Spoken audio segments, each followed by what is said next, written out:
Galactic Journey, October 25th, 1958. Amazing? When Galaxy came out in 1950, the old pulp magazines were still doing reasonably well, though they were clearly on the decline.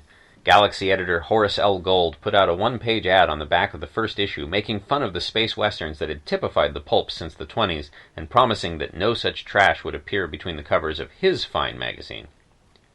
Gold kept his promise and seems to be having the last laugh. The pulps were pretty well gone by the time I'd gotten hooked on science fiction digests in 1954, and the digests that continued the tradition of the space western seemed to be dying out. Except for Amazing. The first of the science fiction magazines has not changed its content in a long time, and reading an issue is like traveling back 10 or 20 years.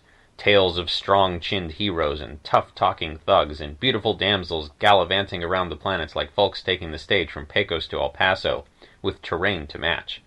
This latest issue, November 1958, includes a story that takes place on the moon, which is adorned with volcanoes and vegetation.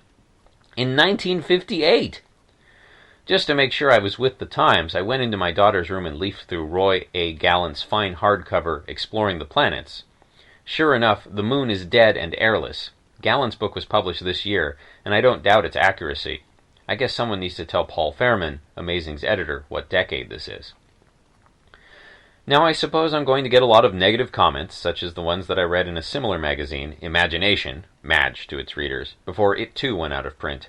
Madge was filled with angry letters and defiant editorials denigrating egghead sci-fi.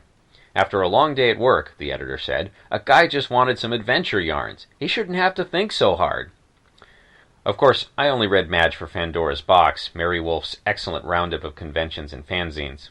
I miss her. I believe her replacement on the column by Robert Bloch in 1956 was the proximate cause for the magazine's recent demise. And the lousy stories. Oh, did I say that out loud? Anyway, back to Amazing. I can't imagine there is much of an audience anymore for the kind of backward stuff appearing in its pages. Anyone into such fare would be better served by the sci-fi movies coming out these days. I'll go out on a limb right now and predict that Amazing will be off the shelves before the decade is through. Of course, I reserve the right to pretend I never made this prediction if Amazing does survive. My fans, bless both of you, will be kind enough to burn their copies of this article, I'm sure. The original written article, linked stories, and images can be found at galacticjourney.org by Gideon Marcus.